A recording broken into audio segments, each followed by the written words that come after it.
Bueno, muchas gracias. Y sigue con sus respuestas, pero lo que están allá muy interesante respectivo al trabajo colaborativo, etcétera.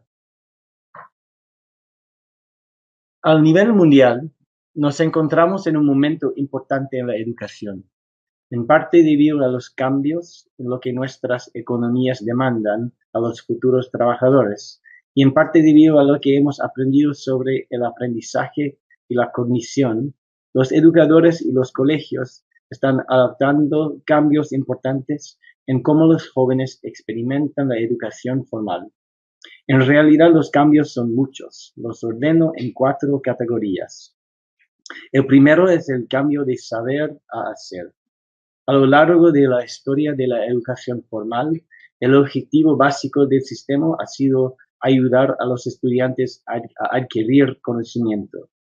Pero ahora que el conocimiento está en todas partes gracias al Internet, podemos y debemos dejar de usar todo nuestro precioso tiempo durante el día escolar para garantizar que los estudiantes obtengan ese conocimiento. En cambio, los estudiantes pueden enfocarse en aplicar ese conocimiento a situaciones auténticas, construir cosas, integrar información, etc. Por ejemplo, las escuelas en Arica, aquí en Chile, se asociaron con la industria de la energía solar para enseñar a los estudiantes sobre la energía solar. Es un proyecto que se llama Ayú Solar. Los estudiantes aplican el conocimiento de múltiples disciplinas a medida que emprenden proyectos relacionados con las necesidades energéticas de su comunidad. Este es solo uno de muchos ejemplos de aprendizaje basado en proyectos. Y recuerde, ahora es un requisito de que todos los estudiantes chilenos cumplan un proyecto antes de graduarse. El segundo es el cambio del aprendizaje centrado en el profesor al aprendizaje centrado en el alumno. Les cuento una historia breve. Tengo un amigo y colega que durante varios años fue el superintendente de escuelas de un estado en los Estados Unidos. Visitó innumerables escuelas y habló con miles de estudiantes.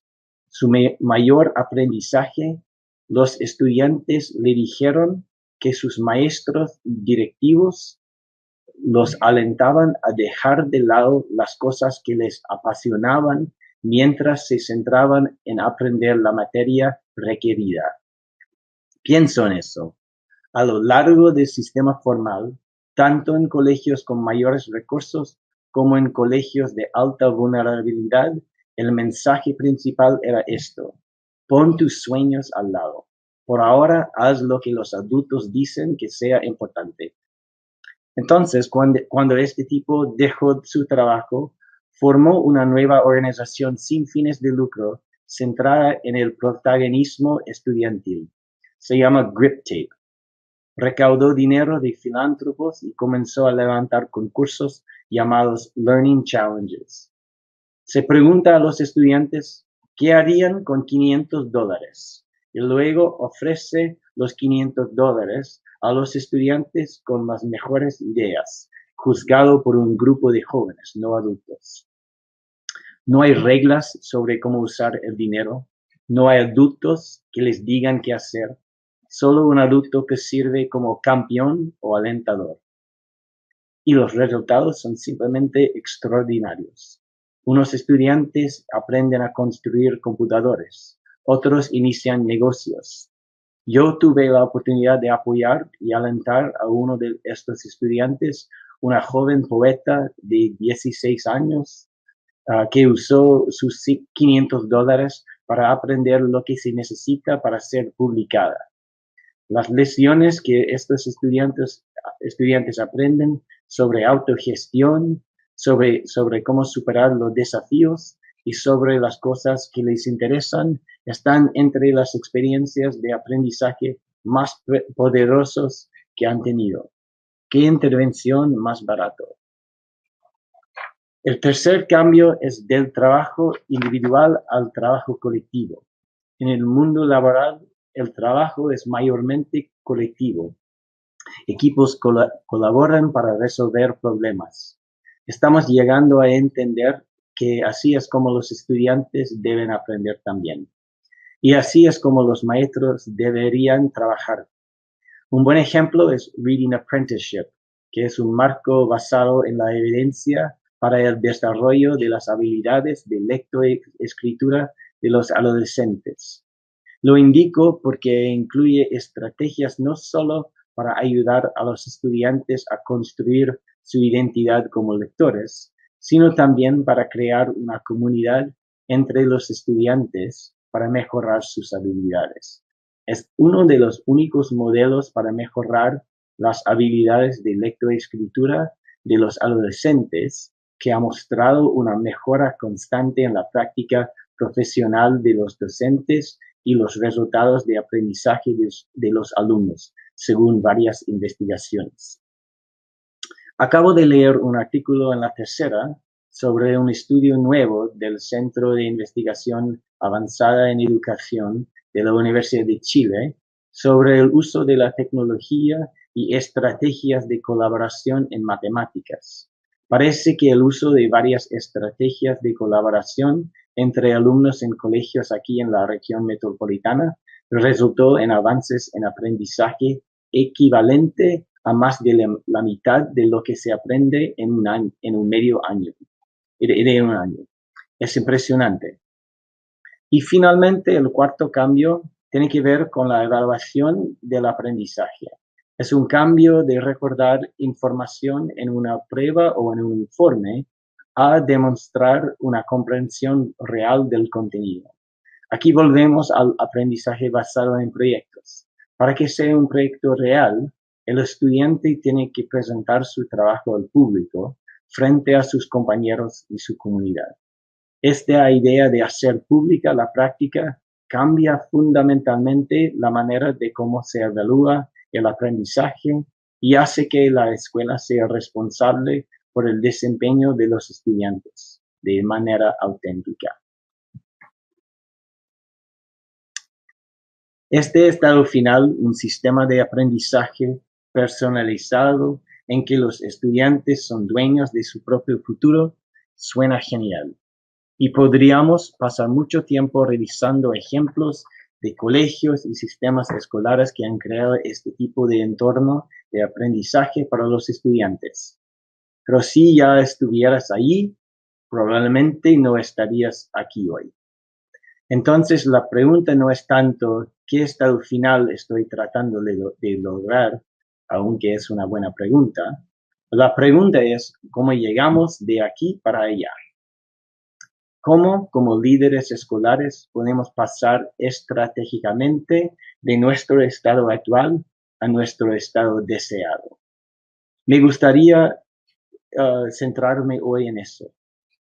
Después de todo, no es que los cambios sean nuevos. El aprendizaje basado en proyectos ha existido durante mucho tiempo de una forma u otra. También el aprendizaje cooperativo, pero no tienen un buen historial de permanencia. ¿Por qué es eso? Principalmente porque las instituciones son poderosas. Específicamente, los contextos institucionales marcan lo que es posible o probable al reforzar los patrones existentes de pensamiento y comportamiento. Y después de que se hace varias cosas varias veces, la gente espera que así se hagan las cosas. Hay una inercia que crece cuando los individuos y las instituciones valoran un camino en particular. El sistema actual no surgió de la noche a la mañana. Se desarrolló durante muchas décadas. Cambiar las cosas es difícil, lleva tiempo y a menudo puede caer como Sísifo, empujando una piedra cuesta arriba solo para que vuelva a rodar. Para líderes escolares, un desafío adicional es la realidad de que deben mantener sus escuelas a flote mientras integran nuevas demandas. Tome el aprendizaje basado en proyectos, o ABP, por ejemplo, una estrategia que ha existido durante años, pero siempre en la periferia. Ahora parece haber un interés que el ABP sea más central a la experiencia del estudiante. ¿Pero en lugar de qué? algunos otros requisitos de graduación desaparecen. Se convierte esto en el foco en el desarrollo profesional para los docentes, que requiere que se dejen de lado otras cosas. Desafortunadamente, las nuevas ideas como ABP se agregan a menudo a la pega de los directores y directoras. En lugar de salir con lo viejo, entrar con lo nuevo, se anima a los directivos a describir cómo incorporar lo nuevo junto con lo viejo. Ahora, tómese un momento para pensar en las cosas que se interponen en el cambio que está buscando. Podría ser sobre el tiempo o el dinero o personas opuestas a lo que quiere hacer o algo más. Cuando esté listo, pon sus respuestas en el chat. De nuevo, ayuda si todos participan.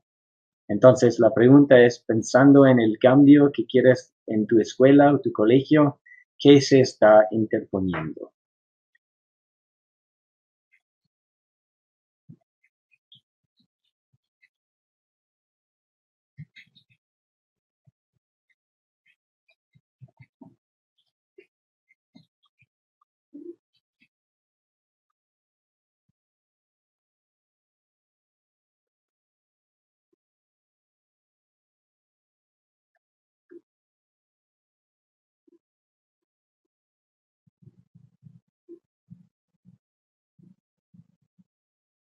Quieres ir como tomando la misma pregunta, respondiendo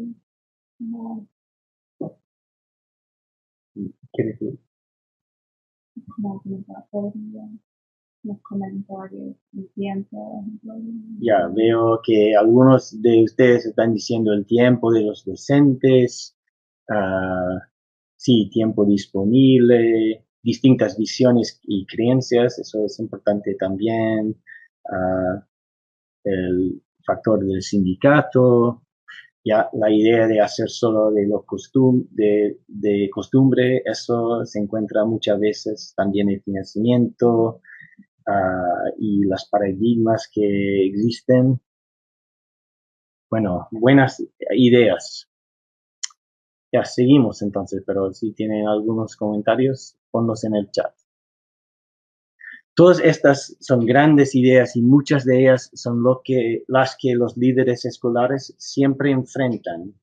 Mi trabajo hoy es brindarle algunas herramientas que pueden usar para manejar estos obstáculos y avanzar hacia su estado final deseado, para ayudarlo a moverse en la dirección de la flecha y mantener el ímpetu en esa dirección.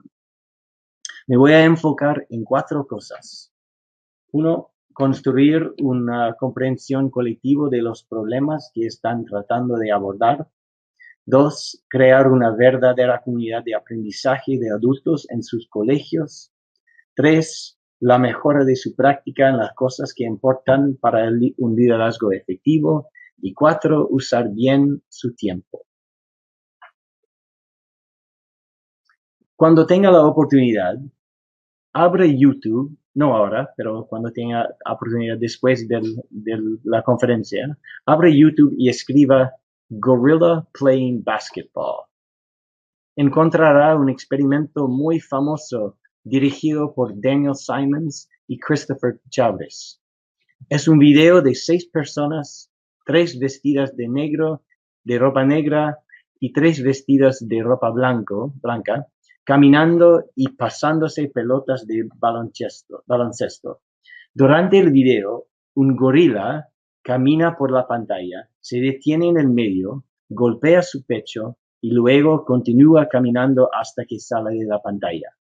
Bueno, no es un verdadero gorila, sino una persona vestido como un gorila. Si ves el video sin instrucciones, el gorila está ahí, claro como el agua. Pero si muestra el video a un grupo y les da instrucciones antes de que vean el video para contar el número de pases que se hace el equipo vestido en blanco, es común que al menos de la mitad de las personas no vean al gorila, cuyo disfraz es de color negro. El experimento muestra el poder de la atención selectiva. La idea de que si da instrucciones para concentrarte en una cosa, es normal se pierda otras cosas que de otra manera serían bastante obvias. O como dijo el filósofo norteamericano Kenneth Burke, una manera de ver es siempre una forma de no ver. Un problema es solo un problema porque elegimos identificarlo como tal. Yo pasé algún tiempo en el mundo de la filantropía, donde una gran parte de su trabajo es leer propuestas sobre cómo solucionar problemas. Una de las características comunes de las propuestas que se financian es que tienen una teoría de la acción. Es decir, identifican un problema que necesita ser resuelto, articulan los recursos y actividades que se emprenderán para abordar el problema, describen lo que sucederá como resultado de la intervención y predicen el impacto de esos resultados en el abordaje del problema. Como un empleo de una fundación filantrópica, era mi trabajo analizar la teoría de la acción. Me hacía preguntas como, ¿es la intervención lo suficientemente robusta para obtener el tipo de resultados que la organización estaba prediciendo? ¿Tiene la organización la capacidad de cumplir lo prometido? Pero una pregunta era siempre lo más importante. ¿Es su problema nuestro problema? Como fundación, habíamos pensado mucho en el problema que estábamos tratando de resolver, así que solo queríamos financiar a aquellas organizaciones que estaban enfrentando al mismo problema que éramos nosotros. Pero mientras preparar para esta conferencia, llegué a pensar en la diferencia entre una buena propuesta y una propuesta menos buena. Creo que una característica distintiva de una buena propuesta es que demuestra un esfuerzo cuidadoso de explicar y entender el problema. Donde la organización solo estaba hablando de nuestro problema porque sabían que era la manera de acceder a nuestros recursos, que se muestra en la desconexión entre los problemas y sus estrategias. Lo más probable es porque la organización tenía su propia manera de ver el problema. Digo todo esto como una manera de instarle en su trabajo a ser riguroso y disciplinado en su pensamiento sobre la definición de problemas, tal como en la elaboración de soluciones. Larry Cuban, profesor de educación en la Universidad de Stanford, ofrece un marco útil para distinguir entre problemas simples y dilemas complicados. Los problemas son rutinarios. Por ejemplo, ¿qué hacer con una máquina rota? Necesitan ser resueltos, pero generalmente hay una lista de soluciones fáciles. Los dilemas son lo que Cuban llama problemas malvados. Requieren tomar decisiones entre valores valiosos competitivos. Las opciones son a menudo poco atractivas debido a las limitaciones. Los actores deben ceder porque hay muchas concesiones para poner en marcha cualquier opción. Y los dilemas se gestionan, no se resuelven. Esencialmente, Cuban está llamando a la complejidad de los dilemas y sugiriendo que ante tal complejidad no hay respuestas fáciles. Imagínese por un momento que usted es director de un colegio con una cantidad notable de estudiantes vulnerables. Usted ha estado mirando sus datos de resultados y está preocupado por los resultados de matemáticas en cuarto y quinto grado. Usted tiene una reunión pendiente con su sostenedor para decidir cómo gastar su dinero de SEP en el año que viene. Tiene lo suficiente para añadir una posición de enseñanza o lo equivalente, y es su decisión. ¿Cuáles son algunas opciones? Añadir a un maestro para reducir el tamaño de cada curso, capacitación o coaching de docentes, tutoría después de la escuela para estudiantes con dificultades y otros. Entonces, ¿cómo toma esta decisión? ¿Hay resultados de investigaciones que sugieren una opción u otra? Por ejemplo, hay algunas investigaciones que indican que un tamaño de clase más pequeño es una estrategia eficaz para para mejorar el desempeño estudiantil, pero otras investigaciones que dicen que no es particularmente eficaz. Ha definido el problema de una manera que tiene sentido. Por ejemplo, hay formas de abordar este problema sin usar recursos.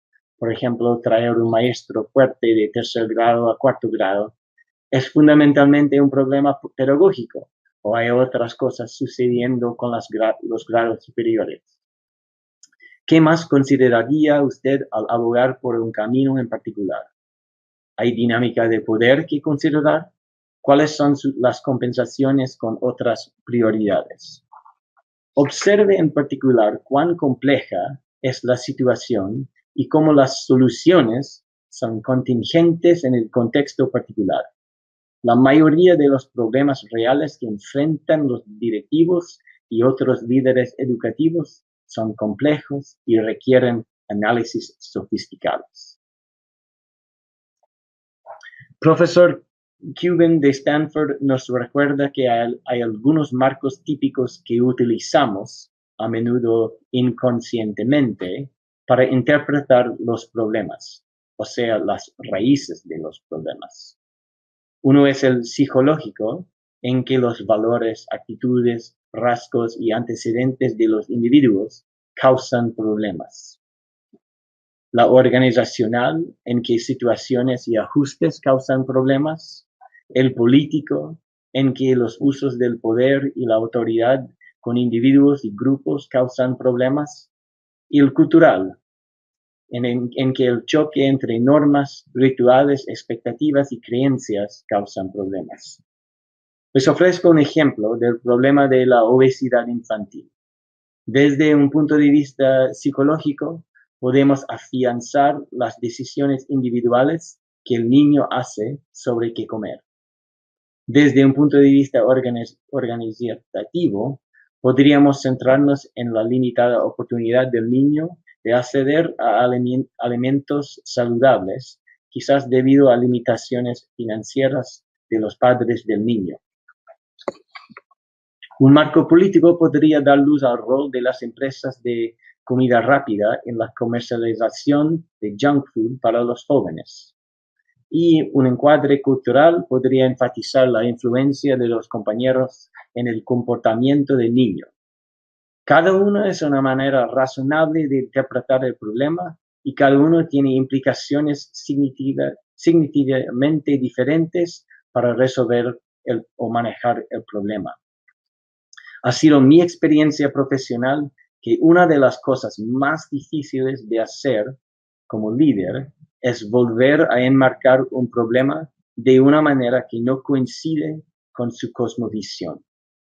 Si bien tiene el poder de gestionar un problema por sí mismo, puede ser suficiente seguir de su propio entendimiento del problema. Pero como líderes de otros, hay que saber que seguramente otras personas no coincidan con su perspectiva. Esta tabla de 4 cuadras que se ve en la pantalla es una herramienta muy sencilla para apoyarlas en entender problemas.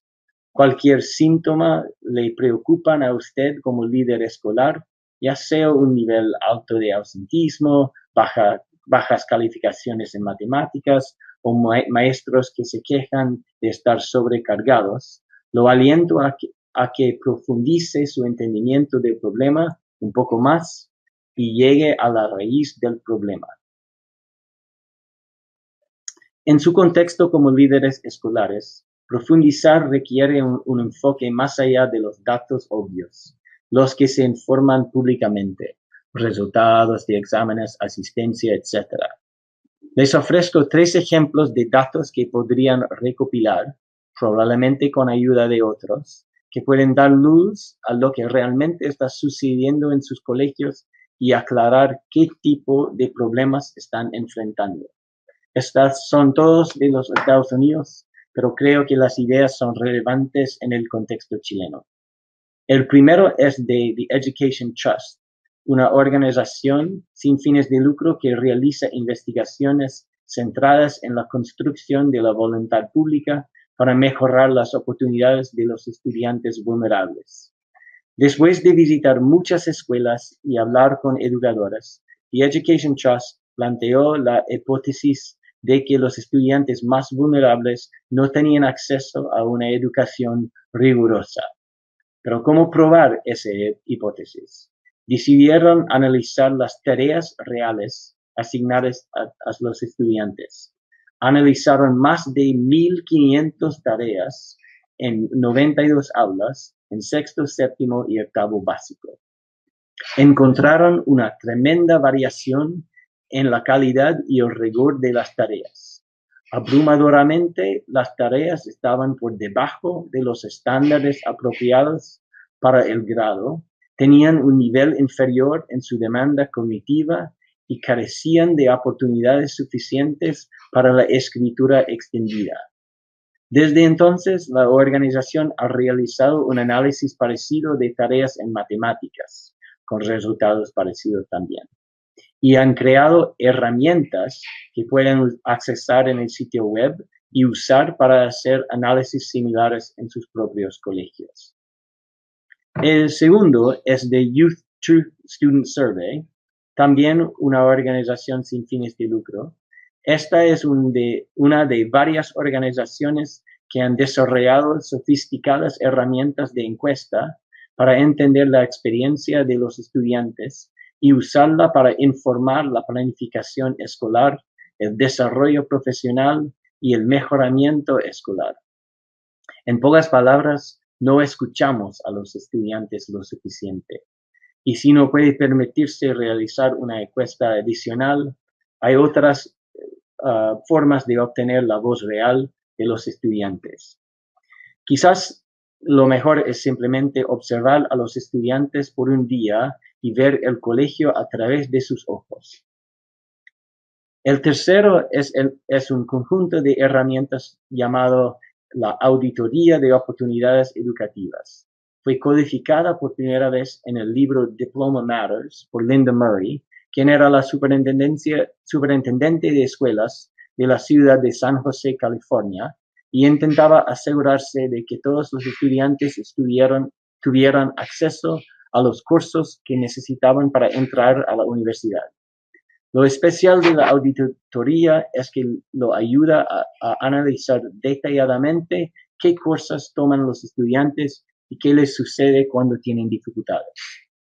Actualmente yo estoy trabajando con el XQ Institute, otra organización sin fines de lucro en Estados Unidos, para convertir el auditoría en forma digital y gratuita.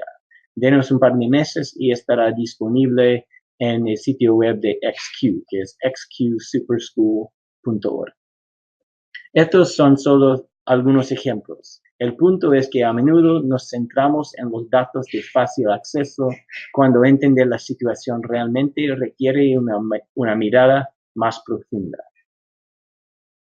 La segunda idea que me gustaría discutir es cómo puede crear una comunidad de aprendizaje entre los adultos y en sus edificios y por qué es importante. Cuando enseño a estudiantes que quieren ser directores, hago un ejercicio donde les pregunto esto. Imagina que usted está encontrando a alguien que por cualquier razón no ha tenido interacción con sistemas de educación formal. En medio de la conversación, empiezas a hablar con una escuela secundaria, de una escuela secundaria. Esta otra persona interrumpe y pregunta, ¿qué es una escuela secundaria? Usted hace una pausa y luego hace todo lo posible para explicar lo que es una escuela secundaria. Ahora escribe un guión de exactamente lo que diría a esta persona. Cuando hago este ejercicio en mis clases, la variedad de respuestas es enorme. Algunos de mis alumnos se centran en las materias que se enseñan en la escuela y en cómo se estructuran los días. Otros se centran en los diversos objetivos de la escolarización, como ayudar a los jóvenes a encontrar su vocación, o producir buenos ciudadanos, o desarrollar mejores seres humanos. Otros se centran en las escuelas como instituciones comunitarias o sitios laborales. Mi respuesta favorita fue esta. En las escuelas secundarias, los adolescentes se encuentran a sus amigos. y punto. Recomiendo el ejercicio para la construcción de comunidad entre profesionales. Lo hago en mis clases porque destaca un tema crítico. Cada uno de nosotros tiene en la cabeza unos esquemas sobre cómo funciona el mundo, lo que es una escuela secundaria, lo que es una familia, cómo debe involucrarse el gobierno en la solución de problemas sociales. El mundo nos hace sentido a través de estos esquemas, que están basados en experiencias y información previa. No somos tabula rasa.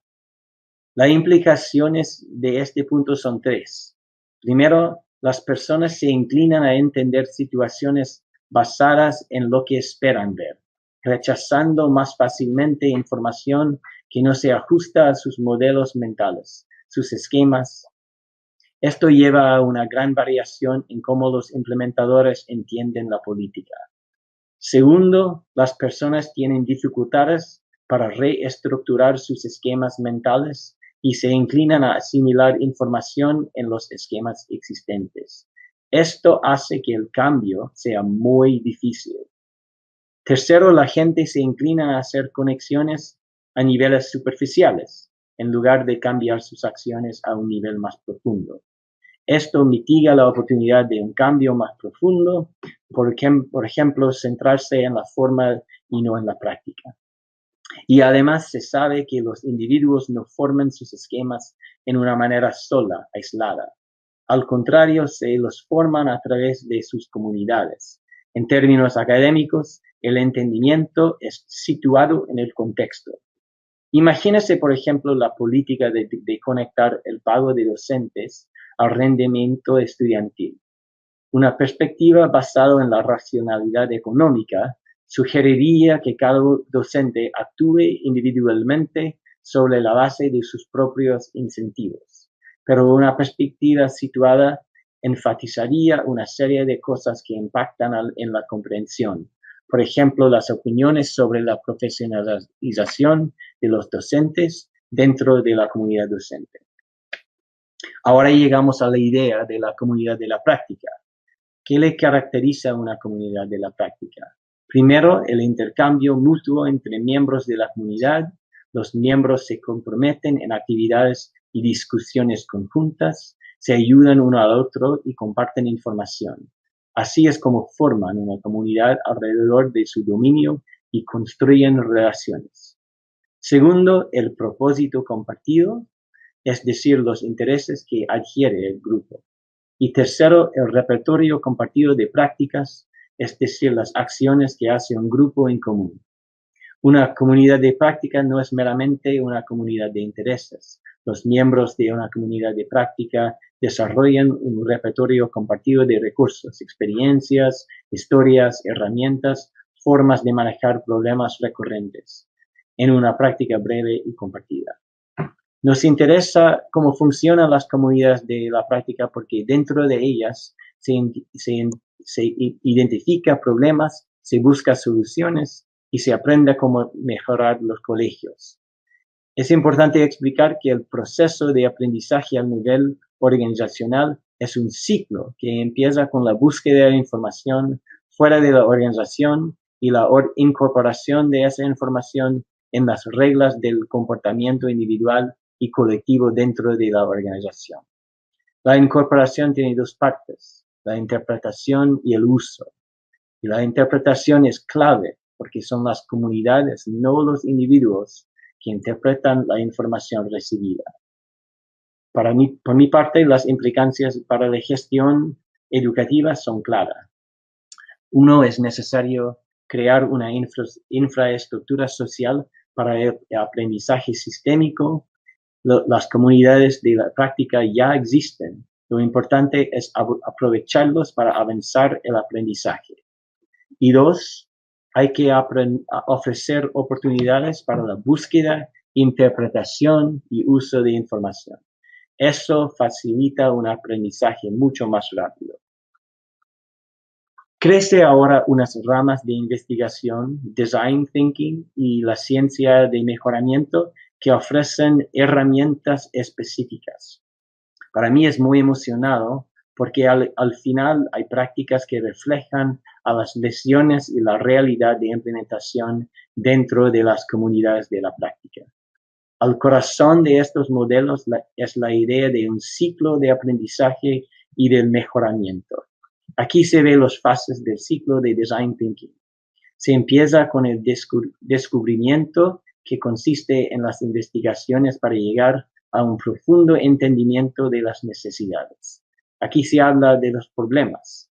Añado simplemente que es importante incluir las perspectivas de los usuarios en el proceso de descubrimiento. Se sigue con la fase de interpretación. Si bien la primera fase es para recopilar datos, esta segunda fase es para entenderlos. Se sigue con la fase de ideación, en que se supone generar muchas ideas para abordar el problema identificado. Es la oportunidad de pensar expansivamente y creativamente para solucionar los problemas. De ahí se pasa a la fase de experimentación, específicamente la construcción de prototipos para examinar hipótesis de cómo abordar los problemas. En el contexto de Design Thinking, es crítico construir prototipos sencillos para que se reciba una respuesta directa y aprender cómo seguir mejorando y refinando su idea. Y la fase final es de evolución, es decir, el desarrollo de su concepto en el tiempo. Esto incluye la planificación de los próximos pasos, la comunicación de la idea a quienes pueden ayudarle a llevarla a cabo y la documentación del proceso. La metodología de Design Thinking no tiene raíces en el sistema escolar, viene del diseño de productos, donde la idea de responder a las necesidades y perspectivas de los usuarios es fundamental. Pero de mi perspectiva, la aplicación de la metodología a los problemas educativos tiene tres ventajas. Uno, está basada en la idea del entendimiento colectivo, con oportunidades amplias para la participación de los miembros de una comunidad de la práctica. Dos, incluye herramientas concretas para poner en marcha un proceso de aprendizaje. Y tres, impulsa ciclos cortos de aprendizaje. En educación, lo normal es esperar al fin del año escolar y la publicación de los resultados de los exámenes antes de hacer cualquier cambio. El Design Thinking ofrece una metodología para obtener información clave y actuar en un periodo mucho más corto, como 90 días. Un dilema en la reforma educativa tiene que ver con la expansión, por ejemplo, desde un piloto en una sola aula hasta todas las aulas en el colegio. Les recuerdo que la ampliación de escala no solo requiere la difusión a sitios adicionales, sino también el cambio profundo en las aulas, la persistencia en el tiempo y un cambio tal que el conocimiento y la autoridad para la reforma se transfieren de la organización externa a docentes y equipos directivos. Hay varias herramientas útiles en el libro de Tony Brake, que se ve acá, sobre la ciencia de mejoramiento. Quiero destacar que es para analizar el contexto, para que pueda, como líder, elegir un ritmo de cambio inteligente. Sugiere un diagnóstico por su parte de dos condiciones clave al cambio. En inglés decimos skill and will, o sea, habilidad y voluntad. Por ejemplo, imagínese que usted ha usado el proceso de Design Thinking a llegar a un prototipo de una nueva metodología de informar a los padres de los avances de sus hijos a través de mensajes semanales de WhatsApp de los docentes. Fue un equipo pequeño, un coordinador y dos docentes de quinto básico que elaboró la metodología, y ellos son muy emocionados con los resultados iniciales en términos de la calidad de la tarea de los estudiantes y otros indicadores. Ahora la pregunta para ustedes es como equipo directivo ¿cómo se pone en marcha la metodología? Usando el cuadro que se ve en la pantalla, la respuesta depende en el conocimiento de los docentes y su voluntad. Si bien todos usan WhatsApp y están dispuestos a usar esta metodología en vez de otras formas establecidas de comunicación, Se puede ponerla en marcha de inmediato, pero si bien hay un grupo de docentes resistentes por cualquier razón, tal vez sea mejor probarla a escala moderada por un periodo de 30, 60 o 90 días, terminando con un taller para compartir resultados desde la perspectiva de los docentes. Es solo un ejemplo. Hasta ahora hemos enfocado en el apoyo a otros, entender los problemas y trabajar de manera colectiva para resolverlos. También sugiero que una parte importante de la gestión del cambio es mejorar sus propias habilidades, particularmente en las cosas que tienen el mayor potencial para mejorar las condiciones y los resultados para los estudiantes. Hay innumerables marcos para describir el trabajo de los directivos. Creo que el marco de la buena dirección y del liderazgo escolar es bastante bueno. Cubre todo lo que lo hacen los directivos. Durante varios años yo trabajé con New Leaders, una organización sin fines de lucro que capacita a los directivos no solo para administrar escuelas, sino también para transformarlos. Nos preocupa especialmente la transformación de las escuelas de rendimiento muy bajo y que atienden a un gran número de estudiantes vulnerables. Al estudiar la práctica de líderes efectivos en nuestra red, hemos descubierto que entre las muchas cosas que hacen los directores y directoras, 3 son fundamentales para transformar tales escuelas. El primero es ser un líder pedagógico, lo que implica implementar un currículo y evaluaciones alineadas con estándares académicos rigurosos, usar datos y observar constantemente a los maestros y brindarles retroalimentación sobre su práctica. El segundo es ser un constructor de cultura, lo que implica establecer altas expectativas para el éxito de los estudiantes y crear oportunidades para que los maestros colaboren. Y el tercero es ser un gerente de talento, lo que implica trabajar para encontrar excelentes docentes, ayudarlos a mejorar y animarlos a quedarse. También hemos aprendido que los directores y directoras que quieren dejar un legado duradero no solo hacen estas cosas, sino también cultivan a otros para que sean líderes. Imagino que tienen sus propias ideas sobre las habilidades más importantes al éxito de un director o directora. Está bien. Lo que me importa más es que ustedes hagan 2 cosas. Primero, hacer un diagnóstico profundo de sus fortalezas y áreas de mejorar. Y no solo un autodiagnóstico, pero también un diagnóstico basado en las perspectivas de su jefe, sus colegas, sus profesores y sí, los estudiantes. Segundo, practicar muchas veces las cosas que necesita mejorar. Por ejemplo, si necesita practicar abordar conversaciones difíciles, entonces debe tener al menos de 2 conversaciones difíciles cada semana. No es una ciencia exacta.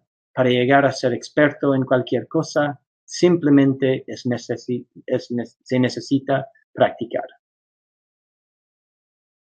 Bueno, además de practicar para mejorar, se necesita tiempo para realizar los aspectos claves del liderazgo. Sabemos que los directores y directoras son sobrecargados. Piensa en cómo pasa un día. Si pudiera dar a alguien más una de sus responsabilidades como si pudiera dar a alguien más unas de sus responsabilidades, ¿cómo usaría usted el tiempo ganado? Por favor, responder en el chat llenando los espacios en blanco. Y mientras tanto voy a pasar a la segunda, mientras que están respondiendo en el chat, yo voy a pasar a la última lámina. La gran mayoría de los directores dedican demasiado tiempo a la tarea administrativa, a pesar de que dicen que quieren pasar más tiempo en las aulas. Este es un problema universal, pero hay algunos modelos de cómo hacerlo de manera diferente. En los Estados Unidos, algunos distritos escolares han creado nuevos puestos, a menudo llamados gerentes de operaciones, que se enfoque exclusivamente en las tareas administrativas asociadas con la gestión escolar. Eso permite que los directores se centren en el liderazgo educativo, la construcción de cultura y apoyo a los docentes. Y lo interesante es que los mejores gerentes de operaciones no avanzan a ser directores y directoras, al contrario, avanzan a posiciones de supervisión de los gerentes de operaciones. Es una línea distinta del liderazgo, es una línea distinta del liderazgo pedagógico y educacional. Varios distritos escolares han implementado un proceso denominado the School Administration Manager Process. Proporciona a los directores herramientas para hacer un seguimiento de cómo usan su tiempo y luego les ayuda a identificar qué tareas específicas pueden delegarse a una secretaria u otro empleado. Una investigación de 2009 encontró que el uso de estas herramientas tuvo el resultado deseado, un aumento de 13% en la cantidad de tiempo que los directores dedicaron al liderazgo pedagógico. Curiosamente, los directores también pudieron reducir su jornada laboral general en 31 minutos. Y sabemos lo valioso que puede ser tener una media hora adicional para todas las otras cosas importantes en nuestras vidas. Hacer este tipo de diagnóstico de cómo está usando su tiempo y luego tomar decisiones difíciles sobre lo que puede delegar a los demás es una forma poderosa de ser un líder más efectivo. Bueno, en resumen, les ofrezco 4 estrategias para gestionar elementos claves del cambio. Construir una comprensión colectiva de los problemas que están tratando de abordar, crear una verdadera comunidad de aprendizaje de adultos en sus colegios, la mejora de su práctica en las cosas que importan para un liderazgo efectivo y finalmente usar bien su tiempo. Yo espero que los encuentren útil y quedo atento a sus comentarios y preguntas. Gracias. Muchas gracias, Matt. Algunas de las cosas que salieron a la última actividad tienen que ver con que los directivos quieren pasar más tiempo trabajando en equipo o observando aula, acompañando, tener en general más tiempo para lo pedagógico. Ahora te voy a pasar algunas de las preguntas que hicieron en el chat. Perfecto. Paula nos preguntó si podrías recomendar alguna lectura sobre Design Thinking. Ya, afortunadamente yo voy a volver a esta lámina si va al sitio, al internet y busca Design Thinking para educadores, creo que fue la Fundación Chile o Educa Chile, no estoy seguro, pero fue un libro en inglés traducido en español. Entonces, esto es gratuito, se puede encontrar en el internet y está como más de 100 páginas, incluye todas las herramientas para aplicar Design Thinking al contexto educativo. Y es muy fácil usar y, como decía, tiene no solamente ejemplos y explicaciones, tiene herramientas que se pueden usar. También Rodrigo nos preguntó si podrías dar la página donde en algunos meses se va a poner esta herramienta. Las herramientas sobre la auditoría, que se llama en inglés Educational Opportunity Audit. La organización con quien estoy trabajando, yo y mi esposa estamos trabajando para convertir todas las herramientas de una manera gratuita y digital. Se llama XQ, the XQ Institute. Entonces yo voy a ponerlo en el chat, más fácil. XQ Super School Y ahí, sí, en este momento es un sitio web excelente que tiene muchos recursos sobre los cambios de que yo estaba hablando al inicio de la conferencia, sobre el protagonismo estudiantil, trabajo en equipo, varios recursos ahí. Y como decía, será unos meses antes de que sean listos los materiales de la auditoría. Okay. Yanaina nos pregunta, ¿cómo dar protagonismo a los alumnos en el proceso? En el proceso del cambio, me imagino. Ya, muy interesante. En mi perspectiva, de que los alumnos de cualquier edad pueden ser involucrados en toda parte del proceso de cambio. Lo que tiene que saltar es la oposición de los adultos. Por ejemplo, es posible con los estudiantes más jóvenes, como entre primer básico a quinto básico, solamente hacer unos focus groups, unos grupos de tener 4 o 5 jóvenes con perfiles distintos en su colegio y pedirle algo. Por ejemplo, si están pensando en mejorar las matemáticas, pueden invitar a los estudiantes a una conversación sobre qué es su experiencia con la matemática. ¿Te gusta la matemática? ¿En qué forma, cuando están en aula, qué son los ejercicios que hacen? ¿Qué te gusta y no te gusta? Eso ilumina mucho en términos de lo que está pasando con los usuarios, los estudiantes. Y para mayor protagonismo por los estudiantes al nivel secundario, se puede incorporarlos en equipos de cambio. Bueno, los adolescentes tienen sus opiniones y es fácil incorporarlos en los equipos que están tratando de abordar varios problemas. También recomiendo, si están en el ambiente de la enseñanza media, de usar los estudiantes de ser investigadores, porque pueden hablar con sus colegas, con sus amigos y otros estudiantes para recopilar datos que se usan en el proceso de design thinking.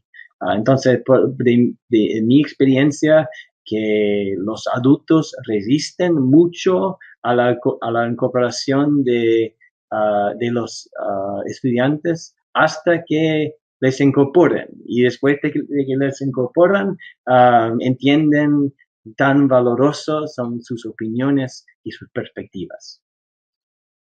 Darwin nos pregunta, ¿cómo liderar el cambio desde el problema? Si entiendo la pregunta, el foco mío es que normalmente en el proceso de planificación y de buscar soluciones, se salta la investigación del problema. Pensamos que, bueno, tenemos datos de que hay una bajada de resultados en matemáticas, así que enfocamos en hacer esto para solucionar el problema. Por mi parte, el trabajo mucho más duro, colectivo, es de asegurar que hemos enfrentado el problema en la manera correcta y hemos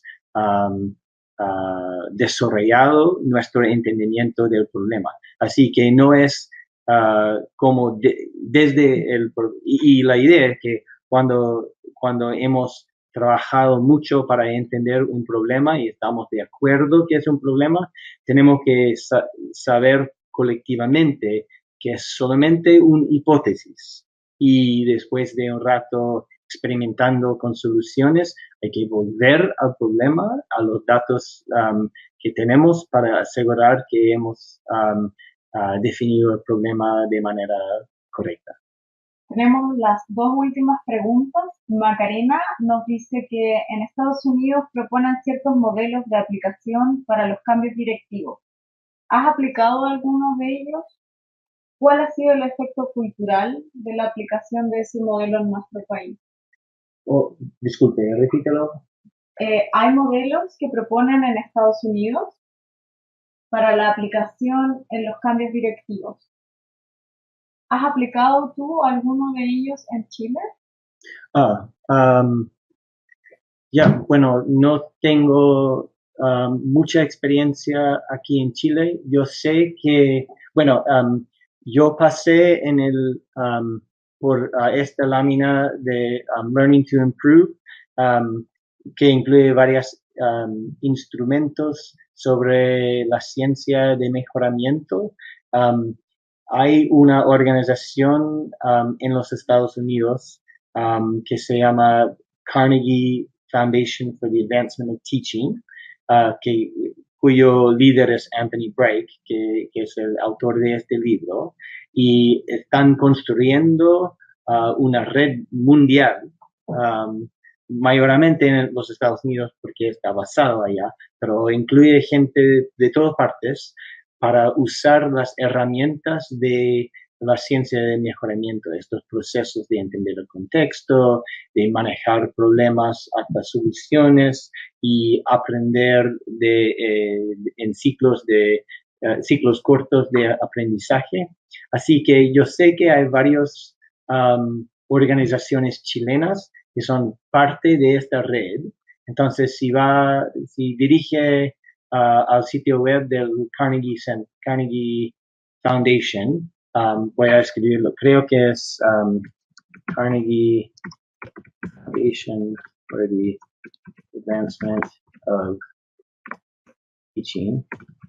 No sé el link en este momento, pero con esto se lo encuentra. Y tiene en Estados Unidos una conferencia cada año, desafortunadamente es bien caro, pero incluye varios recursos. Y recuerdo que en la conferencia del año pasado hubo un grupo de Chile que está usando esta metodología para avanzar sus proyectos, creo que es en el tema de la educación preescolar. Así que se puede encontrar personas y organizaciones ahí que están usando estas metodologías. También, bueno, después lo vamos a poner en el chat, pero nosotros este año hicimos un seminario internacional con Luis Gómez, que perfecto. trabaja con Brake. Yeah, así que ahí tenemos también un acercamiento como centro. Excelente. La última pregunta es de Sara. Ella pregunta si tu propuesta es lo mismo que el enfoque de aprendizaje profundo. Puede ser. Bueno, depende en lo que significa aprendizaje profundo, pero sí, en términos de los cambios que estaba discutiendo al inicio de la presentación, uno de los cambios importantes es desde el punto de vista de conocimiento a nivel superficial hasta un aprendizaje mucho más profundo. Y en mi perspectiva, y bueno, está en la literatura, que el aprendizaje profundo llegue no solamente de leer información y hacer pruebas, de aplicarlo en unos contextos actuales. Gracias.